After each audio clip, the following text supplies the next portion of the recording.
बदलें अपनी सोच तो बदलेगा जीवन। चैप्टर 6, अपनी इच्छाओं को कैसे बढ़ावा दें। ये सही मायनों में यह पुस्तक लिखने की इच्छा रखता था, पर यह मेरे मन की ज्वलंत इच्छा नहीं थी, क्योंकि मैं इसके लिए भरपूर ईंधन नहीं जुटा पा रहा था। मैंने इसके बारे में कई बार सोचा, पर इसके अलावा और कुछ नहीं कर सका। 31 दिसंबर 2012 में अगले वर्ष के लिए अपने लक्ष्य लिखने बैठा। मैंने अपनी डायरी में लिखा कि 31 दिसंबर 2013 को मैं कितना उत्साहित महसूस करूंगा जब मेरे हाथों में मेरी नई पुस्तक होगी। दरअसल मैंने अपना यह लक्ष्य नवंबर 2013 में ही पूरा कर लिया था और दिसंबर तक यह पाठकों के सामने थी। मेरी इच्छा ने साकार रूप ले लिया था। अगर आप सही मायनों में अपनी इच्छाओं को बढ़ावा देना चाहें तो इसके लिए आपको कुछ शक्तिशाली उपाय सुझाए जा रहे हैं, जिनका मैंने भी अपनी जीवन में प्रयोग किया है। मुझे पूरा यकीन है कि यह पुस्तक का सबसे रोचक भाग है, क्योंकि अधिकतर लोग इसी हिस्से पर आकर चूक जाते हैं। सकारात्मक वाक्य, एफर्मेशंस। आपने इस बारे में कई बार सुना होगा और आप सोच रहे होंगे कि इसके सही मायने क्या हो सकते हैं। इसका अर्थ है सकारात्मक कथन जो किसी वांछित हालात को प्रकट करते हैं। इन्हें इतनी बार दोहराया जाता है कि अवचेतन मन में दर्ज हो जाते हैं और सकारात्मक नतीजे सामने लाते हैं। आपका ध्यान, धारणा, रुचि व इच्छा जैसे 4 प्रमुख पक्षों के साथ इन्हें प्रभावी बना सकते हैं। कल्पना करें कि आप फुटबॉल के मैदान में अपने खिलाड़ी साथियों के साथ दौड़ रहे हैं। वे 10 राउंड लगा रहे हैं, जो कि आपने कभी नहीं किया, पर आप उनका दिल जीतना चाहते हैं। उन्हें दिखाना चाहते हैं कि आप ऐसा कर सकते हैं। आप भागने लगते हैं और आप मन ही मन ये दोहराते जा रहे हैं, मैं ऐसा कर सकता हूँ, मैं ऐसा कर सकता हूँ। आपने केवल ऐसा सोचते हैं, बल्कि इस बात पर पूरा विश्वास भी करते हैं कि आप भी उनके जैसा प्रदर्शन कर सकते हैं। दरअसल ऐसा करते हुए आप स्वयं को सकारात्मक अभिकथन दे रहे हैं। हम में से बहुत से लोग अक्सर अपने जीवन की घटनाएं और हालात के लिए नकारात्मक शब्दों का प्रयोग करते हैं और नतीजन अपने लिए ऐसे हालात पैदा कर लेते हैं जो वांछित नहीं होते। शब्द और वाक्य आपके लिए अच्छे और हानिकारक दोनों तरह के नतीजे पैदा कर सकते हैं। लोग अक्सर अपने दिमाग में नकारात्मक बातें दोहराते हैं और उन्हें यह पता ही नहीं चलता कि वे क्या कर रहे हैं। वे लगातार सोचते रहते हैं कि वे किसी काम को नहीं कर सकते, वे बहुत आलसी हैं, उनके अंदर ताकत नहीं है, या वे असफल होने वाले हैं। उनका अवचेतन मन इन बातों को सच मान लेता है और धीरे धीरे उनके जीवन में कई तरह की घटनाएं और हालात सामने आने लगते हैं, भले ही वे उनकी अच्छाई के लिए हो या न हो। तो क्यों ना हम अपने लिए सकारात्मक वाक्यों को चुनें। ये अभिकथन इंसानों के लिए वैसे ही निर्देशों का काम करते हैं जैसे हम कंप्यूटर को स्क्रिप्ट देते हैं। वे भी दिमाग को वैसे ही प्रोग्राम करते हैं जैसे कंप्यूटर को कमांड से प्रोग्राम किया जाता है। शब्दों का दोहराव आपको अपने मन को लक्ष्य पर केंद्रित होने में सहायक होता है और आपके सजग मन में कुछ मानसिक छवियां तैयार हो जाती है जो आपके अवचेतन मन को प्रभावित करती है। ठीक इसी तरह मानसिक चित्रण का काम करता है।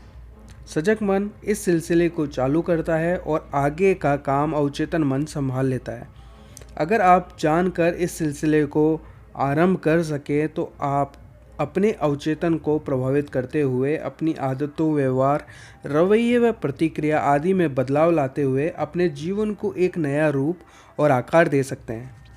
नतीजे हमेशा एकदम सामने नहीं आते, कई बार इन्हें सामने आने में समय लगता है। केंद्र, विश्वास तथा अभिकथनों को दोहराने में निवेश की भावनाएं आपकी इच्छा की ताकत और लक्ष्य आकार ही तय करता है कि यह सब पूरा होने में कितना समय लगता है। सावधान रहें, भले ही आप सुबह कुछ मिनट तक सकारात्मक बातें दोहराते हो, पर अगर आप बाकी बचे हुए दिन में लगातार नकारात्मक सोच रखेंगे तो यह सकारात्मकता अपना असर खो देगी। अगर आप नतीजे पाना चाहते हैं तो आपको तय करना होगा कि नकारात्मक बातें बिल्कुल नहीं सोचेंगे। आपके सकारात्मक वाक्य छोटे होने चाहिए ताकि उन्हें दोहराने में परेशानी न हो। बेहतर होगा कि उन्हें उस समय दोहराया जाए जब आप किसी और अहम काम में न उलझे हों, जैसे बस या गाड़ी में यात्रा के दौरान, सैर के दौरान, किसी कतार में लगने के दौरान आदि। इन्हें दिन में कई बार दोहराने से आपको अपने लक्ष्य तक तेजी से जाने में मदद मिलेगी। मानसिक और शारीरिक तौर पर शांत रहने में एकाग्रता मजबूत होती है। आपके कथनों में जितना विश्वास और भाव होंगे, आपके लिए नतीजे उतनी जल्दी सामने आएंगे। आप जो भी पाना चाहें, उसे पाने के लिए केवल सकारात्मक शब्दों का प्रयोग बहुत मायने रखता है। अगर आप वज़न घटाना चाहें तो वज़न घटाना है या मैं मोटी हूँ जैसी बातें सोचने की बजाय अपनी झरझरी होने की कल्पना करें और ऐसे बातें न बोलें जो आपके मन में ऐसी छवियाँ पैदा करें जो आप नहीं चाहते हैं। आपको यह कहना चाहिए कि आपने आदर्श वजन तक पहुंच गई हैं। इस तरह आपके मन में सकारात्मक छवियों का विस्तार होगा। आपके वाक्य हमेशा वर्तमान काल में होने चाहिए, इसे भविष्य काल में ना जोड़ें। मैं सफल हो जाऊंगा कहने का अर्थ है कि आप कभी भविष्य में सफल होने की इच्छा रखते हैं। मैं सफल हूँ, ये कथन कहीं अधिक कारगर होगा। अवचेतन मन ओवर टाइम में काम करेगा ताकि आपकी इच्छा को साकार किया जा सके। इन अभिकथनों की ताकत से आप अपने जीवन को सही मायनों में रूपांतरित कर सकते हैं। आप अपने जीवन से जो चाहते हैं उसे दोहराने से आपको उसे मानसिक और भावात्मक तौर पर भी देख सकते हैं, भले ही आपके हालात कोई भी क्यों ना हो। इस तरह आप उसे अपने जीवन में आकर्षित करते हैं। आपके लिए कुछ उदाहरण प्रस्तुत हैं। मैं पूरी तरह से फिट और सेहतमंद हूँ। मेरा जीवन पूरी तरह से भरपूर है। मैं दिन प्रतिदिन संपन्न हो रहा हूँ। मेरा शरीर सही तरह से काम कर रहा है। मेरे पास भरपूर ऊर्जा है। मेरा मन शांत और सजग है। मैं सदा शांत भाव में रहता हूँ। मेरी सोच मेरे वश में है। मैं प्रेम और प्रसन्नता का प्रसार करता हूँ।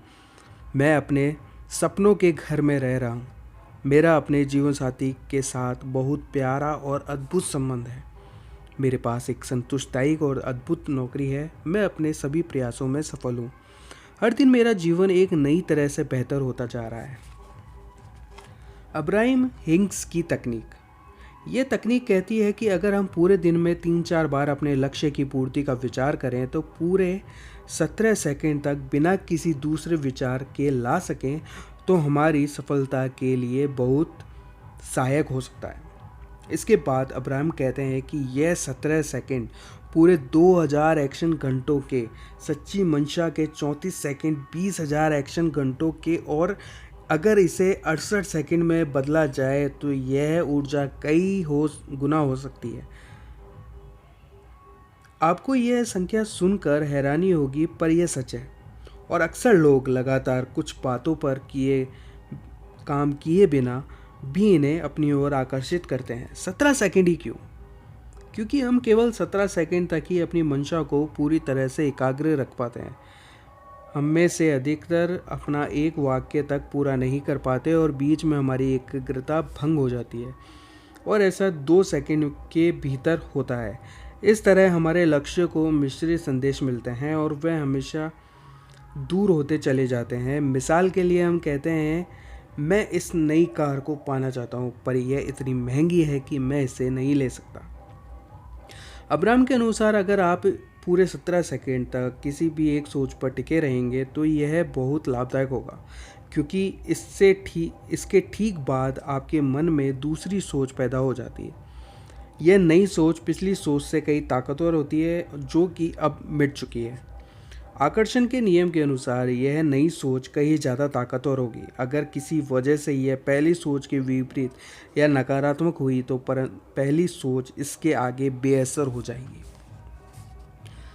अब हम इसके बारे में जानते हैं। इसके लिए हमें विशुद्ध सोच के बारे में पूरे 4 सन रखते हुए ये देखना होगा कि हमारी सोच विपरीत ना हो। अगर हम पूरे दिन में अपने लक्ष्य से जुड़ी सोच को 34 या 68 सेकंड का भी समय दे सके तो ये हमारे लिए बहुत ही फ़ायदेमंद होगा। तो इसका एकाग्र सोच के 17 सेकंड कैसे पाए जा सकते हैं? हम में से ज़्यादातर लोगों के लिए ये मुश्किल होगा कि हमें पूरे 17 सेकंड किसी एक सोच के साथ बिताए। अगर आप इसे पूरे विस्तार के साथ लिखें तो ये बेहतर होगा। अपने मन में एक विस्तृत छवि तैयार करें। अगर आपकी सोच किसी नए घर के बारे में है तो मन ही मन कल्पना करें। आप लिविंग रूम में हैं, सोने के कमरे में, दीवारों का रंग, रसोई, बैठक, पर्दों का रंग और कपड़ा, फर्नीचर और उसमें रखी चीज़ें वगैरह, हर चीज़ को विस्तार से देखें। इस तरह अपने चेतन मन और अवचेतन मन को इस पूरी तरह से केंद्रित कर सकते हैं। इस तरह आपको विशुद्ध एकाग्रता के साथ 17 सेकंड मिल सकते हैं। मंत्रोच्चार की शक्ति को बढ़ावा देना। जब आप गुस्से में, डरे हुए, आनंदित, दुखी या प्रसन्न होते हैं तो आप क्या कर रहे हैं? आप उस समय मंत्रोच्चार का अभ्यास कर रहे हैं। आप सोच रहे होंगे कि यह क्या होता है। इस शब्द का अर्थ है कुछ शब्दों को लगातार इस तरह दोहराया जाना कि उनकी जादुई शक्ति पैदा की जा सके। ऐसा तब होता है कि किसी एक सपने में के बारे में अपनी भावनाएं, कर्म, शब्द, भाव और विचार एक ही दिशा में प्रभावित होते हैं। जब आप पूरी भावना, भाव, एक्शन और उचित टोन के साथ किसी शब्द को दोहराते हैं तो इसके भीतर एक ऐसी शक्ति पैदा हो जाती है जो आपके जीवन में सभी बातों को तेज़ी से आकर्षित करती है, क्योंकि इसी क्षण में 5 तत्व एक लय में होते हैं। इस समय आपकी आकर्षण शक्ति सबसे अधिक होती है। जब आप कुछ पाने की राह पर निकलते हैं तो उस समय आपका अपने पर पूरा नियंत्रण होना चाहिए। आपका शरीर, मन और आत्मा एक होने चाहिए। आप उस समय किसी दूसरे भाव के वश में ना हो। आपको बंदर पर्सनैलिटी पाने से बचना चाहिए। इस पर्सनैलिटी का अर्थ है कि जो भी भारी हालात के लिए अपनी प्रतिक्रिया देते हैं, भारी हालात के लिए प्रतिक्रिया देना मंकी पर्सनैलिटी कहलाता है। वे चिंताजनक हालात से परेशान होते हैं, सहयोग ने देने वाले साथियों के बीच कुटते हैं, कुंठित हालात से नाराज होते हैं और असफलता से निरुत्साहित हो जाते हैं। एक तारीफ से उनका दिल बन जाता है और अपने पर एक निंदा, एक शब्द भी नहीं सुनना चाहते।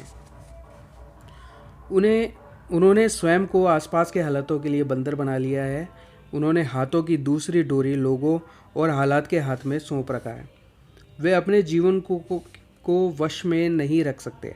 ऐसे लोग किसी भी तरह से शक्तिशाली शब्दों के दोहराव से जादुई प्रभाव पैदा नहीं कर सकते। अगर आपको 17 सेकंड के लिए भी इन शब्दों को दोहराना है तो उसके लिए भी आपको मानसिक और शक्ति चाहिए, और मंकी पर्सनालिटी के पास ये ताकत नहीं होती। उनका मन हमेशा कहीं दूसरी ओर भटकता रहता है और वे भावों को एकाग्र नहीं कर पाते। आपको अपने मन की दशा को संभालना होगा, भले ही बाहरी हालात जो भी हो। आपका मन सदा मग्न रहेगा। भावों की रो में बहकर बाकी सब कुछ भूलने से कुछ नहीं होगा। गुस्सा करके अपने आप पर काबू नहीं रखेंगे तो यह आपके और आपकी सेहत के लिए नुकसानदायक हो सकता है। अपवादित रूप से सफल लोग इस कला में माहिर होते हैं। आपने मशहूर हस्तियों के बारे में सुना होगा, वे अचानक ही सामने नहीं आते। उन्हें अपने आप को संभालना आता है और वे इस कला में पूरी तरह माहिर होते हैं। वे इसका अभ्यास करते हैं। उन्हें यह काम जबरन नहीं करना पड़ता। यह सब उनके भीतर सहज भाव से आता है। भावनाएं प्लस क्रम प्लस शब्द प्लस भाव प्लस विचार, शब्दों का दोहराव। भावना आपकी सोच का थर्मामीटर है। हमें यह समझना होगा कि ब्रह्मांड से सकारात्मक नतीजे पाने के लिए हमें सकारात्मक सोच के सिग्नल देने होंगे, और यह नकारात्मक सोच आपको सपनों की पूर्ति में सबसे बड़ी बाधा है। अब हम जानते हैं कि एक दिन में हमारे दिमाग में 60,000 विचार गूंजते हैं। उन सभी का प्रबंधन करना कठिन है। हम अपनी भावनाओं को ध्यान में रख सकते हैं। अगर भावनाएं अच्छी होगी तो सोच भी सकारात्मक होगी। अगर आपकी भावनाएं अच्छी न हुई तो सोच का प्रभाव भी नकारात्मक ही होगा। इसका अर्थ है कि आपको मूड को सुधारने के लिए झट से कुछ करना होगा। एक बार फिर सकारात्मक सिग्नल की बारंबारता की ओर लौटें और पटरी पर आ जाएं। सकारात्मक भावनाओं के माध्यम से सकारात्मक कर्म किए जा सकते हैं। सकारात्मक भाव और भाषा भी आपके लिए प्रसन्नता ला सकते हैं। जब आप इस जोन में होते हैं तो ब्रह्मांड के साथ पूरी तरह से सामंजस्य में हैं। आपके सिग्नल के लिए पूरी तरह से मजबूत हैं और ब्रह्मांड कहता है आपकी इच्छा मेरे लिए आदेश के समान है। मानसिक विचार की शक्ति, विजुअलाइजेशन। मानसिक चित्रण अपने आप में बहुत ताकतवर माना गया है और अगर इसे पूरे समर्पण भाव से किया जाए तो यह आपके लिए बेहतरीन नतीजे ला सकता है। अगर आप ऐसी महंगी कार पाना चाहते हैं जिसे आपने हाल ही में सड़क पर देखा हो तो उसका मानसिक चित्रण करें। ताज़ा पत्रिकाओं में, समाचार पत्रों में उसके बारे में जानकारी जमा करें। उसकी इंटरनेट पर खोज करें। अगर संभव हो तो शोरूम में जाकर कार में बैठें, उसकी टेस्ट ड्राइव करें, उसे महसूस करें, उसके बारे में इतना सोचें कि अपनी पुरानी कार चलाते हुए भी आपको ऐसा ही लगे कि आप नई कार को चला रहे हैं। आपको उसे रोज़मर्रा के जीवन का हिस्सा बनाना होगा। इसके बारे में सहज रहें, हमेशा इसके बारे में विचार करें, आपकी इच्छा अवश्य पूर्ण होगी। बहुत से लोगों ने इसके बारे में सुना होगा और कुछ हद तक इसे आजमाया भी होगा। हालांकि तत्काल नतीजे न मिलने से उन्हें मायूस होकर बीच में ही छोड़ दिया होगा। यह मानसिक चित्रण को साकार करने के लिए आपको कुछ टिप्स दिए जा रहे हैं। ब्रह्मांड के पास समय का कोई विचार नहीं है। इसे तो मनुष्य ने दिन व रात को जानने और अपनी आयु का अनुमान लगाने के लिए बनाया है। आप ब्रह्मांड से यह अपेक्षा नहीं कर सकते कि 1 माह 1 साल के अंदर आपको मनपसंद घर या कार देगा। वह अपनी भावनाओं और इच्छाओं की बारंबारता के अनुसार ही नतीजे देता है। अगर आपकी इच्छा और बारंबारता में कमी होगी तो इच्छा पूरी होने में उतना ही अधिक समय लगेगा, यानी नतीजे देर से सामने आएंगे। ब्रह्मांड से यह न पूछें कि वह आपके सपनों को पूरा करने में कितना समय लेगा। अपने नतीजे सामने आने तक मानसिक चित्रण करना जारी रखें। अपने दिल की जितनी सुनेंगे उतनी जल्दी नतीजे सामने आएंगे। केवल मानसिक चित्रण करना ही काफ़ी नहीं है, आपको इस काम को पूरी खुशी से निभाना होगा। इसके बारे में सोचकर अपने रोंगटे खड़े करने होने चाहिए और आपके चेहरे की मुस्कान खिलनी चाहिए और आपके देखने पर ऐसा लगना चाहिए कि आपकी इच्छा पूरी हो गई। आपकी सांसों का ढांचा ऐसा ही होना चाहिए और अक्सर कुछ मनचाहा पूरा होने के बाद आप अपने मन को मूर्ख नहीं बना सकते। अगर आप किसी बात को अपने मन से महसूस नहीं कर रहे हैं, आपका मन कभी इसके लिए हामी नहीं देगा। भावनाओं को अपने मानसिक चित्रण का सबसे अहम हिस्सा जानें। आपकी मानसिक अवस्था वही होनी चाहिए जो अनचाही या मनचाही चीज मिलने से होगी। अगर विचार और भावनाओं की मौजूदा बारंबारता वांछित बारंबारता से मेल खाती होगी तो यह आकर्षण और भी तेज गति से संपन्न होगा। अगर आप अपने माता पिता और दोस्तों से कुछ पाना चाहते हो और उनमें इसे बारे में कह दें, वे आपको उस काम के लिए हामी भर दें, पर फिर भी आप उन्हें बार बार उसी काम की याद दिलाते रहें तो वो खींच जाएंगे और उन्हें लगेगा कि आपको उन पर भरोसा नहीं है। इस तरह उनके लिए आपका बर्ताव नकारात्मक हो जाएगा। इसी तरह आप सारा दिन मानसिक चित्रण नहीं कर सकते। अगर आपने ऐसा किया है तो ऐसा लगेगा मानो आपने इसे जकड़ रखा हो। इस तरह ये विचार मुक्त भाव से ब्रह्मांड में नहीं जा सकेगा। इस तरह ब्रह्मांड को यह संदेश नहीं मिलेगा कि आपको उसकी योग्यता पर भरोसा नहीं है। इस तरह आपकी इच्छा के बारे में होने की प्रक्रिया बहुत धीमी हो जाएगी। बेहतर होगा कि आप दिन में 2 बार मानसिक चित्रण करें। जब एक बार मानसिक चित्रण हो जाए तो उसे दिमाग से निकाल दें। यह मानसिक चित्रण प्यार से किया जाना चाहिए। ऐसा करने के दौरान अपने मन को जबरन काबू करने की कोशिश न करें।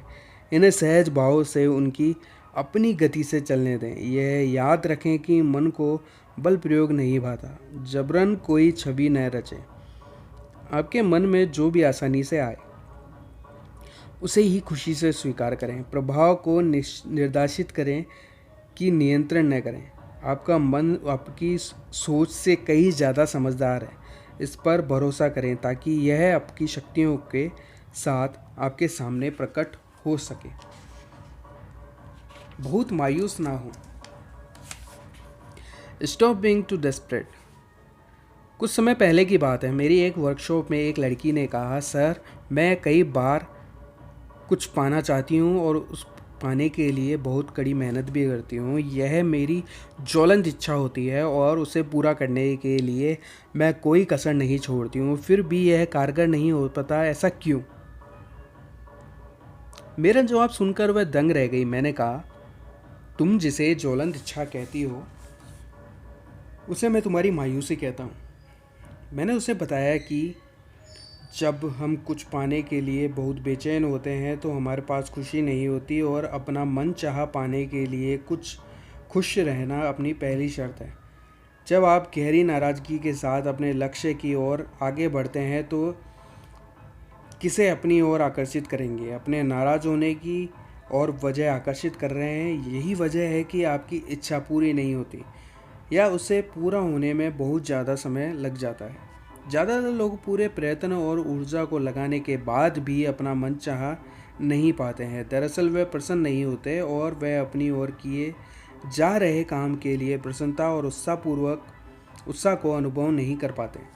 वे यांत्रिक तौर पर कामों को करते हुए नतीजे पाने के लिए व्याकुल रहते हैं। यह एक नकारात्मक अवस्था है जिसकी बारंबारता बहुत कम होती है। मानो आप जेब में 50 रुपये लेकर 1000 रुपये की कोई चीज़ लेना चाह रहे हो। आप अक्सर देखा होगा कि लोगों को वह चीज़ नहीं मिल पाती जिसे वे पाना चाहते हैं, या जब उन्हें ज़रूरत हो। जैसे नौकरी न होने की दशा में लाख चाहने पर भी कहीं काम नहीं मिलता, और जब कहीं नौकरी लग जाती है तो उस दौरान दूसरी नौकरियों के प्रस्ताव भी आ जाते हैं। क्या आपको कभी ऐसा एहसास हुआ है या आपको भी ऐसे प्रस्ताव मिले हैं? आपकी मन की गहरी इच्छा और बेचैनी के बीच बहुत ज़्यादा अंतर नहीं है। अगर आपको इसका एहसास है तो आप ऐसा चुंबक होंगे जो हर चीज़ को आसानी से अपनी ओर खींच सकता है। प्रसन्न रहें, सहज भाव से लक्ष्य की ओर बढ़ें, इस सिलसिले का पूरा आनंद लें। अगर आप इसका आनंद ले रहे हैं तो मंजिल इतने मायने नहीं रखती। कुछ अधिक पाने के लिए कुछ छोड़ना होगा। Let go to get more. Krishna Janmashtami के मौके पर मैं दही हांडी का कार्यक्रम देखने गया था।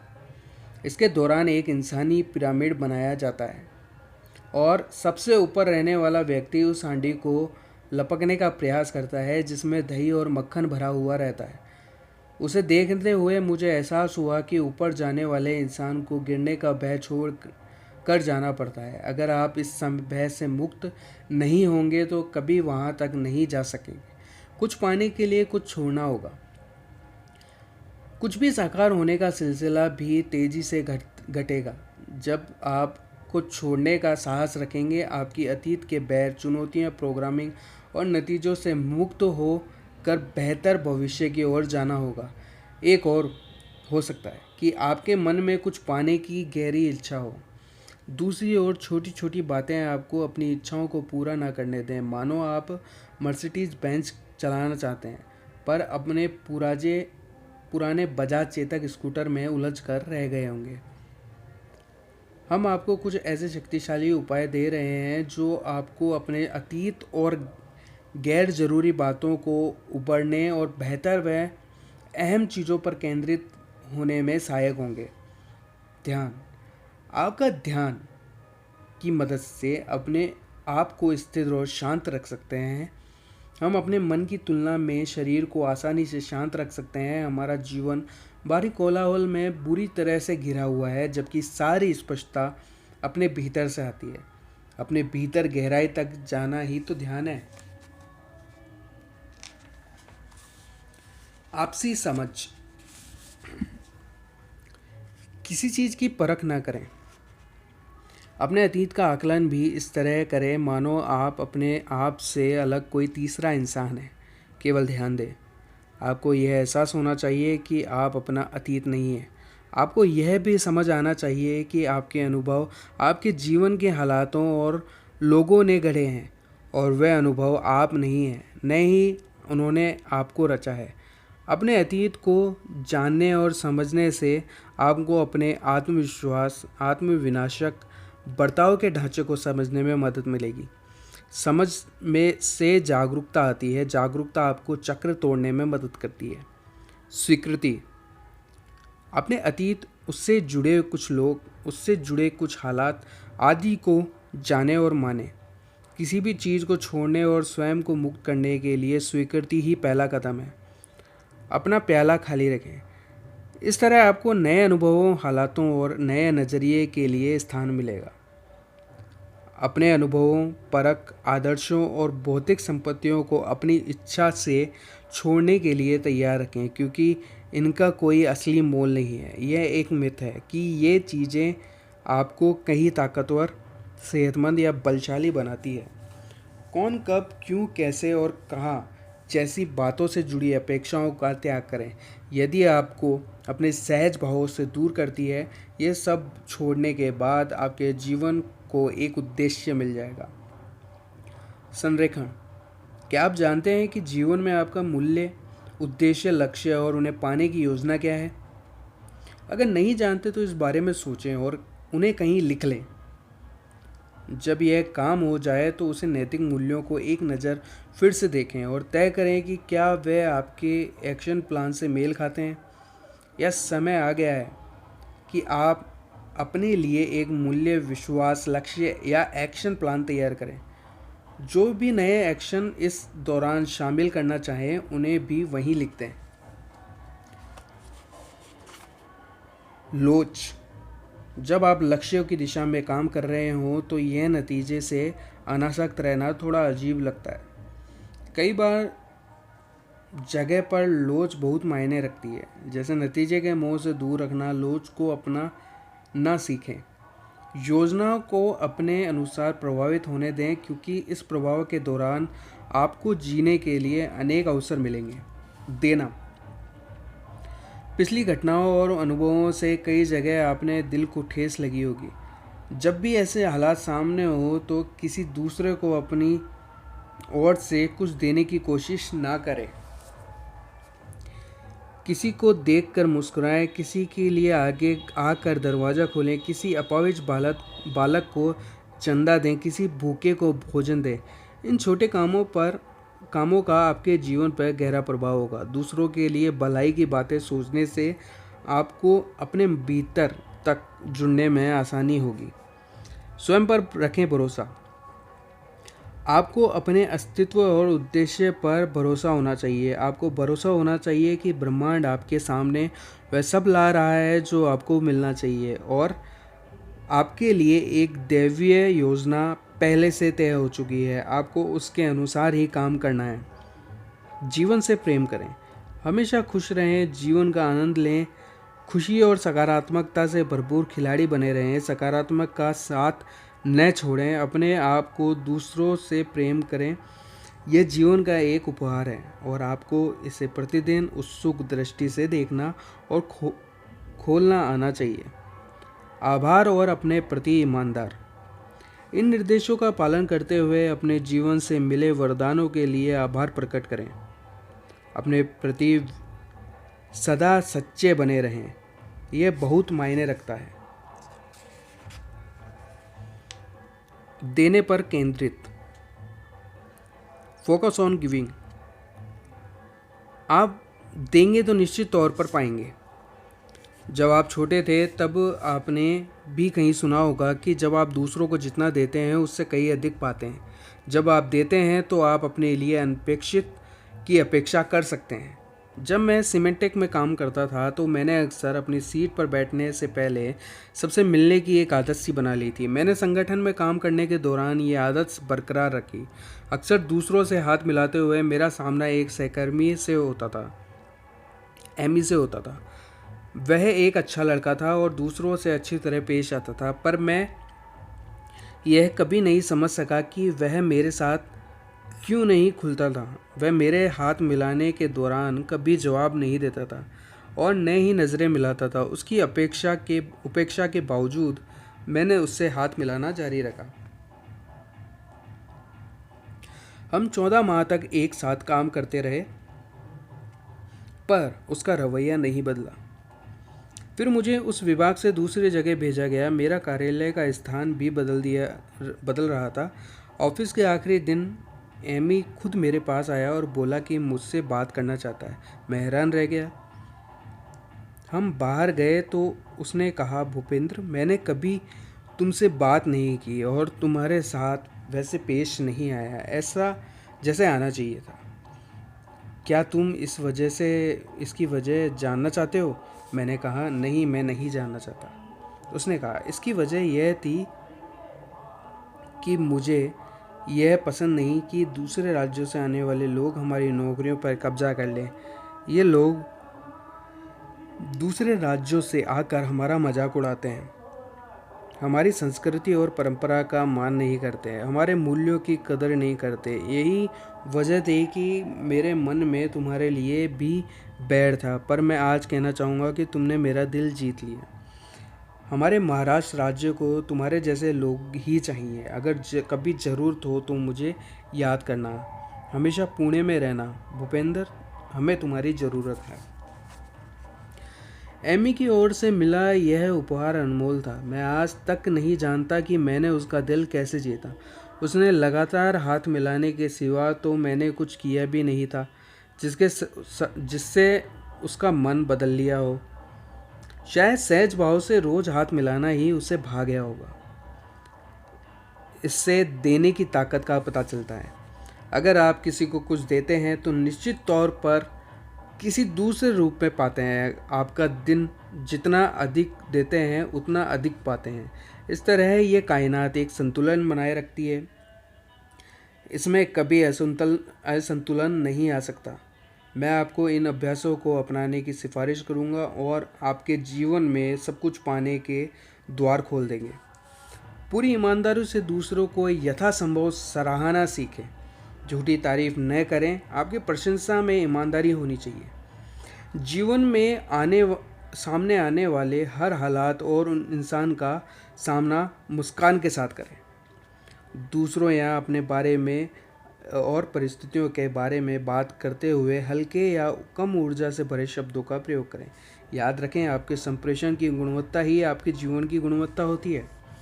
ज़रूरतमंद लोगों की मदद करें। शांत रहें और कुछ भी कहने से पहले सोचें।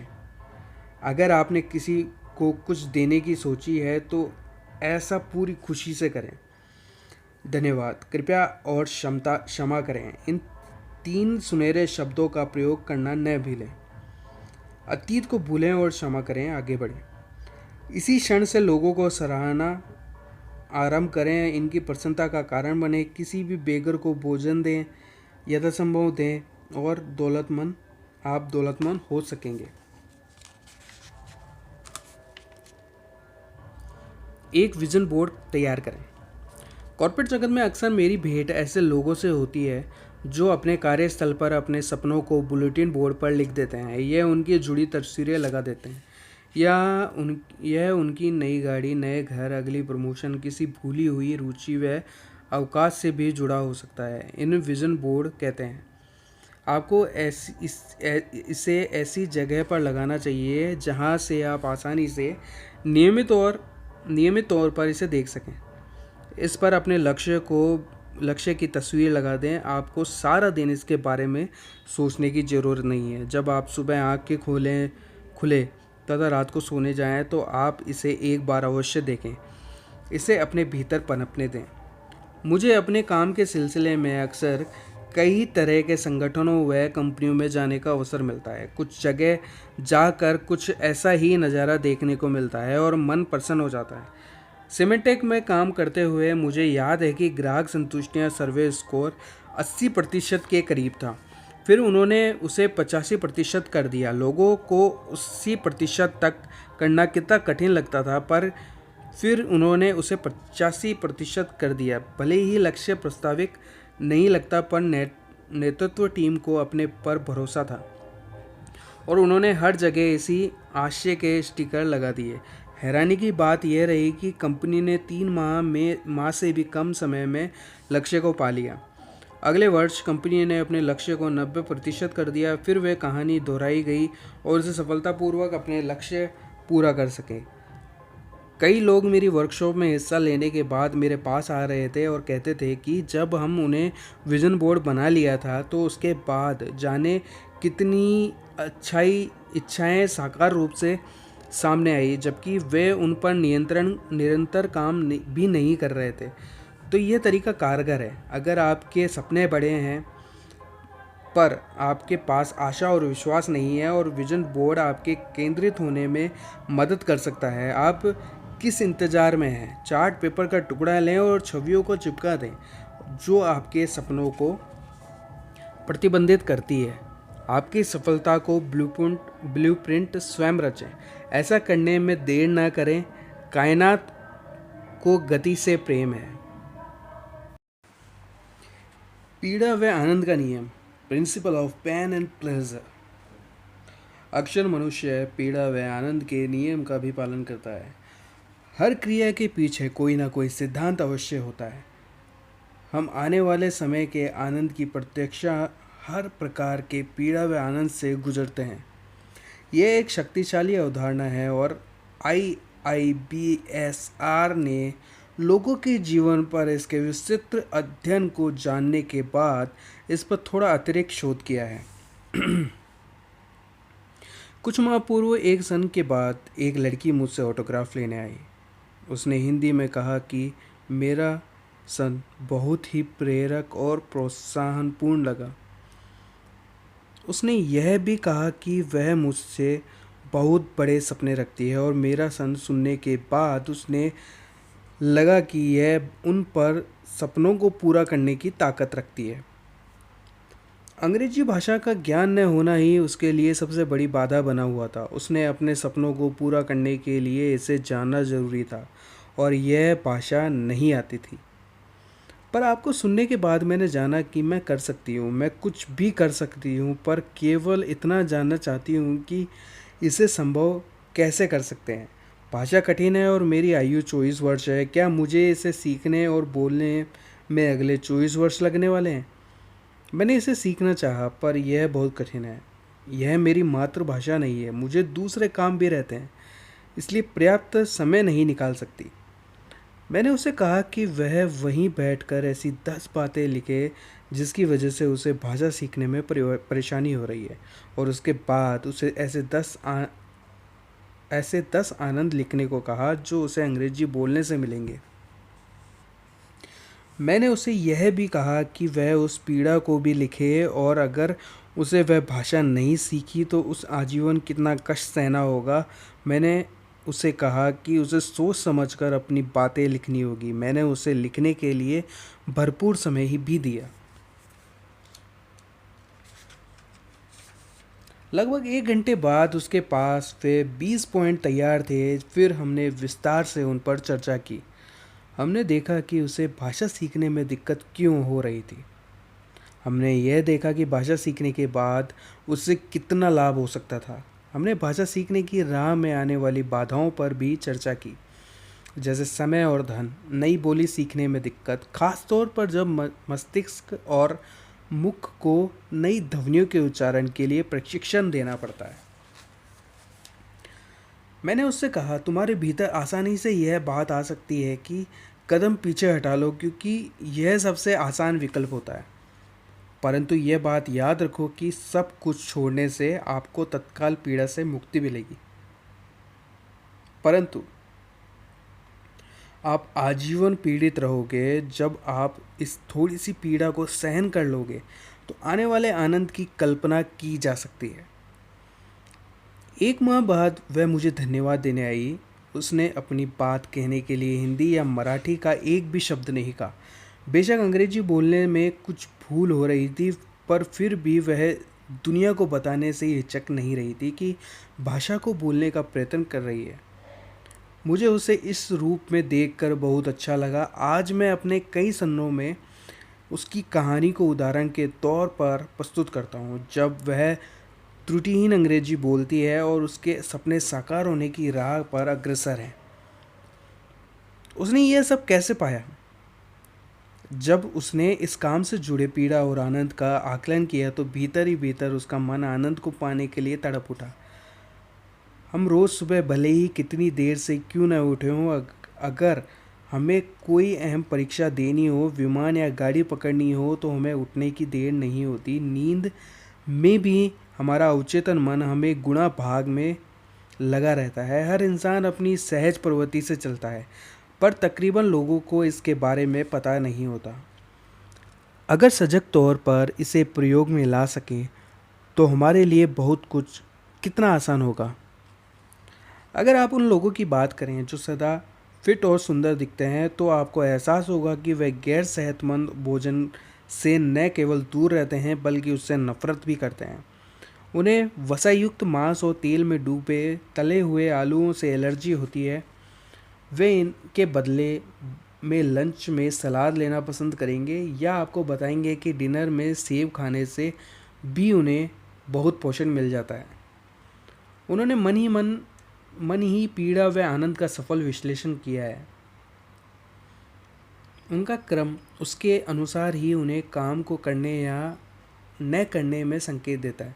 तो स्वयं वे उन चीज़ों को दूर छिटक जाते हैं जो उन्हें पीड़ा दे सकती है, और वे उन चीज़ों को अपनाते हैं जो उनके लिए आनंद का स्रोत है। लोग अक्सर अनजाने में ऐसे अनुमान और गणना करते हैं जो इसके प्रभाव से अनजान रह जाते हैं। हमें केवल अल्पकालीन लाभों में उलझ कर रह जाते हैं। हमें बड़ी तस्वीर देखना नहीं आता, इसलिए हमारे सपने भी कभी पूरे नहीं होते। मैंने अभी बताया कि जो लोग बहुत सुंदर होते हैं वे ब्रह्मांड के साथ पूरी एकात्मक भाव रखते हैं। बहुत से लोग अच्छा दिखना चाहते हैं पर कुछ नहीं कर पाते। 60 साल की आयु में आराम कुर्सी पर बैठकर तोंद को झुलाते हुए बस यही सोच रहे होते हैं कि उनके जीवन से वर्ष कहाँ गए जब वे अपने प्रिय फिल्म स्टार जैसे दिखना चाहते थे। उन्हें ये जानकर हैरानी होती थी कि प्रिय स्टार अब भी वैसा ही दिखता है और उनके माता पिता या समान दिखने लगता है। उनके दिन में वह एक दिन कभी नहीं आता जब वह कुछ करना चाहते थे। दरअसल उनकी सोच और इच्छा का कभी मेल नहीं हुआ। उसकी सोच को सही एक्शन, भाव या विचारों का समर्थन नहीं मिला। वे अपनी डाइट में स्थायी बदलाव और दिनचर्या की कसरत को स्वीकार नहीं कर सके, भले ही प्रिय स्टार की कल्पना करते रहे हों। अपने संकल्प को उसी जोश और लगन से कभी पूरा नहीं निभा सके। उन्होंने नए कपड़े और जूते लिए, जिम में गए, सुबह जल्दी भी उठे और धीरे धीरे सारा जोश हवा हो गया। सुबह उठना एक भयानक सपना सा लगने लगा, जिम में जाना आफत लगने लगा। आनंद व पीड़ा की गणना करनी नहीं आती थी। वे अस्थायी पीड़ा में इतना डर गए कि आजीवन मिलने वाले आनंद को खुद से दूर धकेल दिया। यह उनके हिसाब किताब की सबसे बड़ी भूल थी। यह न भूले कि अवचेतन मन अब भी हिसाब किताब कर रहा है, क्योंकि यह एक कुदरती प्रक्रिया है। ऐसे लोग अक्सर खुद को समझा कर 2 दिन का ब्रेक ले लेते हैं और फिर वे 2 दिन, 4, 15 और 20 दिन में बदल जाते हैं। फिर वो भूल जाते हैं कि उन्होंने कोई वादा किया है। 20 साल बाद अचानक उन्हें अपनी उस गलती का एहसास होता है तो उन्हें बहुत दुख होता है। एक बार मुझे यात्रा के दौरान किसी ऐसे इंसान से मिलने का अवसर मिला जो मेरी वर्कशॉप में हिस्सा ले चुके थे। वह बहुत ही आकर्षक व्यक्ति, सुंदर देह, दृष्टि का स्वामी था। मैंने उसका फिटनेस का राज पूछा। उसने जो मुझे बताया वो मुझे हैरत में डाल दिया। उसने कहा, सर, एक समय था जब मैं बहुत दुबला था। मेरी एक सहपाठी थी। मैं उसे बहुत ही पसंद करने के बावजूद कभी उससे अपने दिल की बात न कह सका। मुझे अक्सर यही लगता था कि मैं उसके लायक नहीं था। बहुत से लोग मेरे दुबलेपन पर ताना कसते थे और मुझे बांस कहकर बुलाते थे। मैंने कई बार कसरत करनी चाहिए पर कभी नियमित रूप से नहीं कर सका। मेरे सेहत सुधारने के लिए दवा भी ली पर कोई फ़र्क नहीं पड़ा। एक दिन उसी लड़की ने मुझ पर ताना कसा और मेरे दिल को गहरी ठेस लगी। एक दिन मैं घर पर आकर बिसूरने लगा। मैंने फिर से जिम जाना आरंभ कर दिया। मैंने दिन में 4 से 5 घंटे कसरत करने लगा। लोग मुझे कॉलेज में पहचानने लगे क्योंकि मैं जानकर ऐसे कपड़े पहनने लगा जिसमें मेरी बॉडी दिखाई देती। जल्दी ही सभी मेरे गठे हुए शरीर की तारीफ करने लगे। तब से ही मुझे खुद को फिट रखने और सुंदर दिखने की आदत सी हो गई। क्या आपने ध्यान दिया है कि उस समय एक वाक्य ने उसके दिल में कितना दर्द पैदा कर दिया? उससे बचने के लिए ही उसने अपनी कमज़ोरी को ताकत में बदल लिया। ऐसे बहुत से प्रसंग मिलेंगे जिनमें एक थप्पड़, एक अपमान, एक व्यंग्यपूर्ण वाक्य, एक नकारात्मक शब्द से किसी को अपने जीवन में सकारात्मक बदलाव लाने के लिए प्रेरित कर दिया। मनुष्य का मन अपने लिए पीड़ा के स्थान पर आनंद पाना चाहता है। इस युवक को अपनी प्रिय के हाथों अपमानित होकर पीड़ा सहनी पड़ी और वह दोबारा उस पीड़ा से बचना चाहता था, इसलिए उसने अपना जीवन ही बदल दिया। पीड़ा व आनंद का सही अनुमान आपको कई प्रकार के से सहायक हो सकता है, जैसे ऐसे अहम निर्णय लेना जो आप भय आदि भावों के कारण नहीं ले पा रहे हो, टाल मटोल की आदत से उभरते हुए ऐसे काम करना जो आपके लिए महत्वपूर्ण रखते हो, अपने संबंधों में सुधार लाना, अपनी बुरी आदतों पर रोक लगाना, अपने जीवन की संपूर्ण गुणवत्ता में सुधार लाना। आज ही उन सभी कामों के लिए पीड़ा आनंद की गतिविधियों को पूरा करें जो आपके लिए जीवन में उल्लेखनीय अवसर ला सकती है। आलस्य त्यागें। अगर आपको यह उचित अनुमान लगाना आ गया है तो आप स्वयं को प्रेरित करने में सफल रहेंगे। वांछित मूल्य बनाम प्रदर्शित मूल्य, desired value versus demonstrate value. जब भी आज कुछ पाने से वंचित रह जाते हैं तो वह इसलिए होता है कि आप वांछित और प्रदर्शित मूल्यों में अंतर होता है। मिसाल के लिए बहुत से लोग मेरे पास आकर कहते हैं, सर हम पब्लिक स्पीकर या सार्वजनिक वक्ता बनना चाहते हैं। हम चाहते हैं कि हमें भीड़ में आपकी तरह पूरे आत्मविश्वास से हमारी बात कह सकें। यह एक इच्छा है। मैं उनसे कहता हूँ कि सार्वजनिक वक्ता बनना आसान है, बस आपको आकर इस सीट पर बैठना है, अपनी बात कहनी है और फिर घर चले जाना है। बाकी सब समय के साथ होता जाएगा। हैरानी की बात यह है कि सैकड़ों में से कोई एकाध व्यक्ति ही ऐसा करने की हामी देता है। वे अपने लिए लाखों की फसल तो चाहते हैं पर कम बीज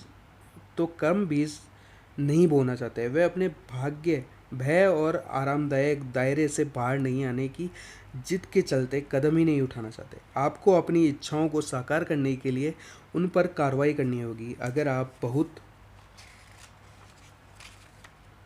सारा पैसा कमाना चाहें तो आपके कामों में से ऐसा लगना चाहिए कि आप धन के लिए सजग हैं। अगर आप बिजनेस करना चाहते हैं तो आपको आज ही पहला कदम उठाना होगा। हालात के आदर्श होने की प्रतीक्षा न करें क्योंकि वह कभी नहीं आएगा। आदर्श परिस्थिति कभी हो ही नहीं सकती। आपको अभी कदम उठाना होगा। वांछित और प्रदर्शित मूल्य बहुत सादा विचार हैं जो आपके अनुमान को सरल और गणन योग्य बना देता है। मानो आप विजन बोर्ड पर एक ग्राफ लगा दिया हो और आप समय समय पर उसे देख सकते हो, इसलिए आसानी से मापा जा सकता है। इसलिए इसे देखने से आपको लक्ष्य तक जाने में मदद मिलेगी। आप ये ग्राफ कैसे बना सकते हैं? अगर आपने एक विज़न बोर्ड बना रखा है तो उसे मापदंड शामिल हैं, तो आप उसे हिस्से को ग्राफ में वांछित बिंदु की तरह लगाना होगा। आपके अपने विज़न बोर्ड पर जाएं और अपनी वर्तमान अवस्था देखें। उन बिंदुओं को मिलाकर अपने को पता चलेगा कि वांछित दिशा में जाने के लिए आपको कितना काम कर चुके हैं। इससे अपने प्रदर्शित मूल्य बिंदु की तरह लें। इसके बाद अपने लक्ष्य की ओर ले जाने वाले हर चरण के साथ लाइन खींचें और अपने वांछित मूल्य की ओर ले जाएं। इस तरह का उत्थान बड़ा ही मज़ेदार होगा। अपनी प्रगति को ग्राफ पर देखना बहुत रोमांचकारी व प्रेरित होता है। आप इसके लिए कई तरह के मापदंड तय कर सकते हैं, जैसे समय या चरण को पाने के लिए डेडलाइन आदि। इसके बाद काम को पूरा होने के बाद उस पर निशान लगा सकते हैं। उस ग्राफ की लाइन अपने लक्ष्य के पास और लंबी होने लगे तो आपके लिए वहां तक जाना सरल हो जाएगा। धीरे धीरे वांछित लक्ष्य तक जाने का यह रास्ता मज़ेदार होता जाएगा। मॉडलिंग। जब हम अपने दिल की सुनते हैं तो अक्सर हमारे मन में कई रोल मॉडल होता है। ये हमारे रोल मॉडल का सारा व्यक्तित्व या उसके व्यक्ति का कोई अंश हो सकता है। जैसे मेरे रोल मॉडल बराक ओबामा है। मेरे मैं अमेरिका या राष्ट्रपति नहीं बनना चाहता था, पर मैं उनकी लार्जर देन लाइफ वाले चुंबकीय व्यक्तित्व को चाहता था। मैं फिल्म स्टार नहीं बनना चाहता, पर यह चाहता हूँ कि अमिताभ बच्चन की तरह मैं भी भाषा में सिद्धस्त हो जाऊँ। उनका बात करने का अंदाज, शारीरिक हाव भाव, भंगिमा और भाषा सम्मोहक है। जब वे अपने शो कौन बनेगा करोड़पति में अपनी बात करते हैं तो बैठकर उन्हें सुनना बहुत अनूठा अनुभव लगता है। शक्तिशाली बिजनेस मैग्नेट जैसे लक्ष्मी मित्तल, धीरूभाई अंबानी या सचिन तेंदुलकर या ब्रायन लारा आदि दूसरे रोल मॉडल हो सकते हैं। इसे पाने का एक शॉर्टकट है। यह एक निश्चित और प्रमाणित वैज्ञानिक प्रक्रिया है। और जब हम किसी व्यक्ति जैसा बनना चाहते हैं तो हम बहुत काम आती है। इसे मॉडलिंग कहते हैं। एंथोनी रॉबिन्स ने NLP यानी न्यूरो लिंग्विस्टिक प्रोग्रामिंग की थ्योरी का प्रचार किया है। वे कहते हैं कि सफलता अपने सुराग छोड़ती है। हर लक्षण एक न्यूरोलॉजिकल ढांचा है। अगर आपके पास कोई रोल मॉडल हो तो आप उसकी चाल ढाल, बातचीत करने का तरीका, जीवन में हाल के प्रति, पहले लोगों के प्रति उसकी पहल, उसकी पोशाक, उसकी शैली, उसकी पसंद नापसंद आदि जानने के बारे में चेष्टा करते हैं। सही तरह के सवाल करने और उनके व्यवहार के ढांचों का अध्ययन करने से आप उसके मस्तिष्क का एक रफ स्केच बना सकते हैं। अगर आप NLP के बारे में जानते हैं तो इसे पाना आसान होगा। यह एक ऐसा विज्ञान है जो आपको मस्तिष्क को जानने और यह समझने में मदद करता है कि यह निर्देशों, परिस्थितियों और आदेशों को कैसे प्रोसेस करता है। मस्तिष्क के विभिन्न हिस्से मनुष्य के विभिन्न लक्षणों का प्रतिनिधित्व करते हैं। उस व्यक्ति का निरंतर निरीक्षण तथा उसका अनुकरण करने से आप अपने पद चिन्हों पर चलने का प्रयास कर रहे हैं। आप उसके न्यूरोलॉजिकल ढांचे का पता लगा रहे हैं। उसके बाहरी लक्षणों का अनुकूलन करने से आपकी विचार प्रतिक्रिया भी संग आ जाती है। मिसाल के लिए, अगर वह किसी खास ब्रांड के जूते पहनता है तो आप भी ऐसा ही करेंगे और समय के साथ पाएंगे कि आपको भी वही ब्रांड भाने लगा है। जो अब केवल उस व्यक्ति की नकल मात्र नहीं है।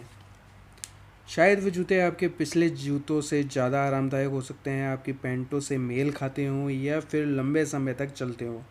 जल्दी ही आप भी उसके जैसी पैंट और टाई भी पहनना चाहेंगे।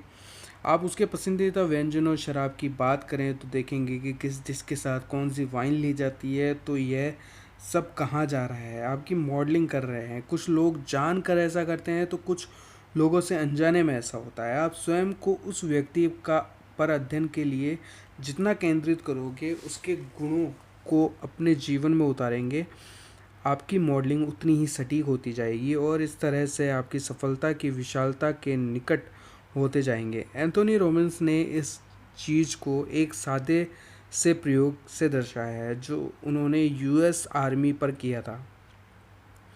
उन्होंने उनसे 10 बेस्ट शूटर मांगे और कहा कि वे सभी शूटर को उनके जैसा बना देंगे। उन्होंने NLP का अभ्यास किया था। उन शूटर्स से सैकड़ों सवाल किए जिनका शूटिंग से कोई लेन देन नहीं था। फिर उन्होंने उस शूटर्स को व्यवहार व सोच के ढांचे का परीक्षण देना प्रारंभ किया। एंथोनी रॉबिन्स एक शूटर नहीं थे, इसलिए वे उन्हें अपने साथ शूटिंग रेंज नहीं ले गए और न ही शूटिंग के बारे में ज़्यादा बात की। उन्होंने उनके व्यक्तित्व के सारे पक्षों पर काम करते हुए उसके त्रिआयामी पहल में बदल दिया। परीक्षण के अंत में जब उन्हें शूटिंग रेंज पर ले जाया गया तो वे उन 10 शूटरों के समान हो चुके थे। क्या यह एक चमत्कार नहीं है? नहीं, यह एक विज्ञान है। सफल होने के लिए आपके पास एक स्पष्ट सोच होनी चाहिए और कुछ मनोवैज्ञानिक गुण होना ज़रूरी है। अगर आप उन्हें सही तरह से ले सकें तो आप भी जल्द ही सफल हो सकते हैं। और सफल होने के लिए सबसे आसान तरीका यही है कि आप किसी दूसरे की मॉडलिंग ना करें। जब मैंने काम छोड़ा तो मेरे पास में कोई सुराग नहीं था कि मुझे पैसा कमाना है या अपना काम कैसे जमाना है। मैंने बड़ा सपना देखने का साहस किया, पर मेरी जेब में पैसा नहीं था और मैं अकेला था। मेरे पास ज्वलंत इच्छा और सपनों के सिवा कुछ नहीं था। एक बार मुझे बिजनेस नेटवर्किंग इंटरनेशनल की मीटिंग में जाने का अवसर मिला, जिससे अलग अलग क्षेत्रों में आए व्यवसायी सप्ताह में एक बार व्यवसाय के उपायों व नीतियों पर चर्चा करते थे। वे सूचनाओं का आदान प्रदान करते थे और अपनी ओर से दूसरे व्यक्तियों को यथासंभव सहायता देने का प्रयत्न करते थे। जब मैं पहली बार गया तो बाइक पर था।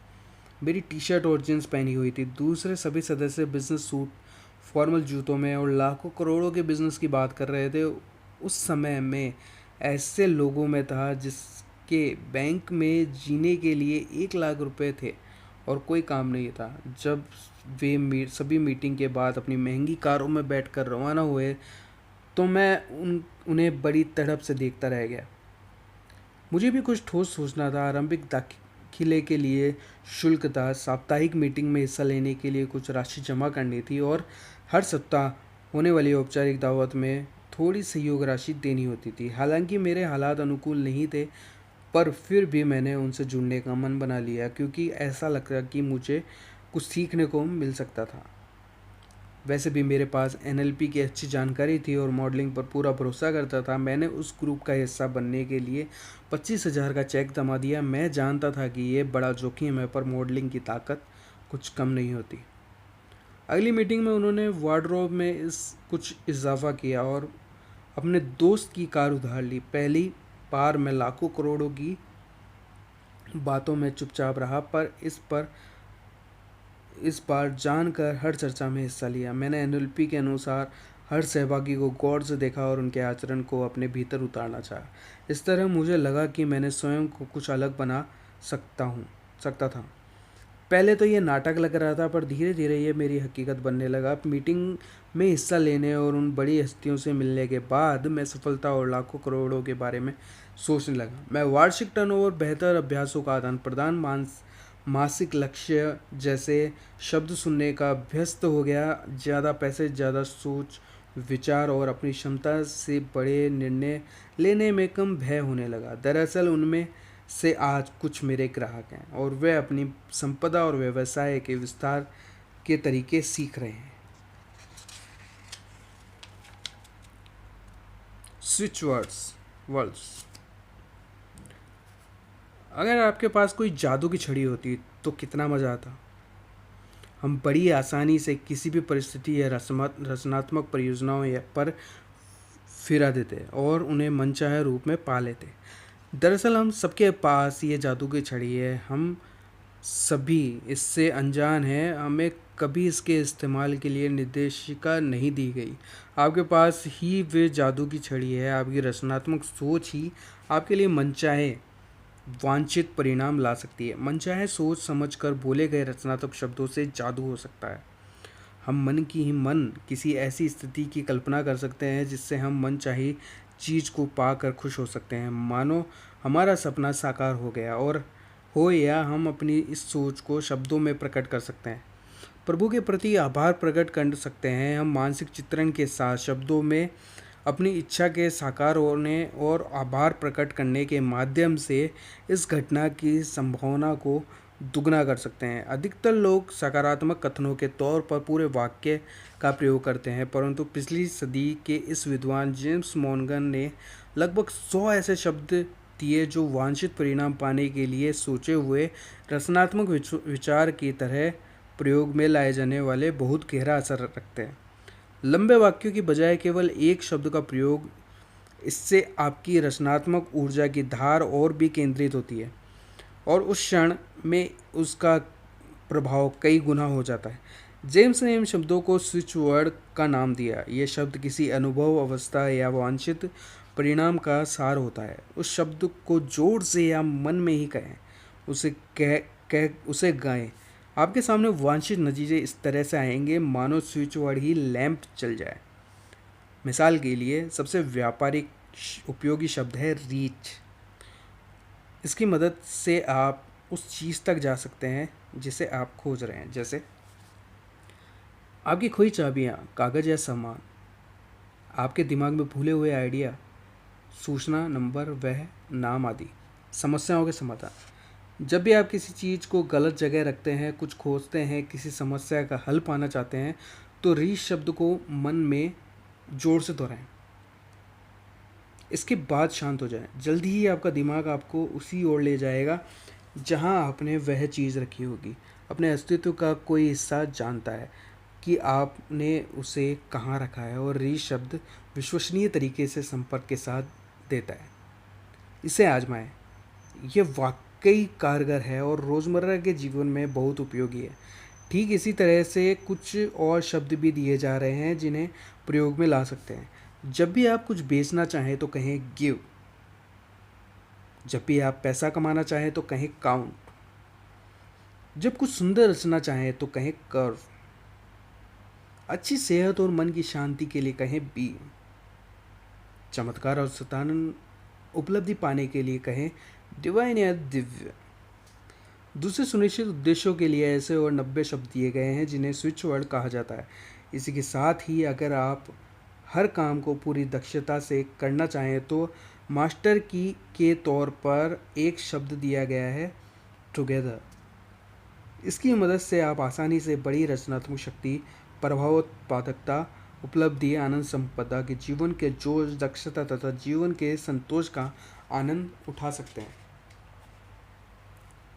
आपको इंटरनेट पर सारे स्विच वर्ड की सूची मिल जाएगी। ये बहुत ही ताकतवर होते हैं। अपने लाभ के लिए इनका प्रयोग करें, यह आपका पूरा जीवन बदल सकते हैं। अपने आसपास प्रेम और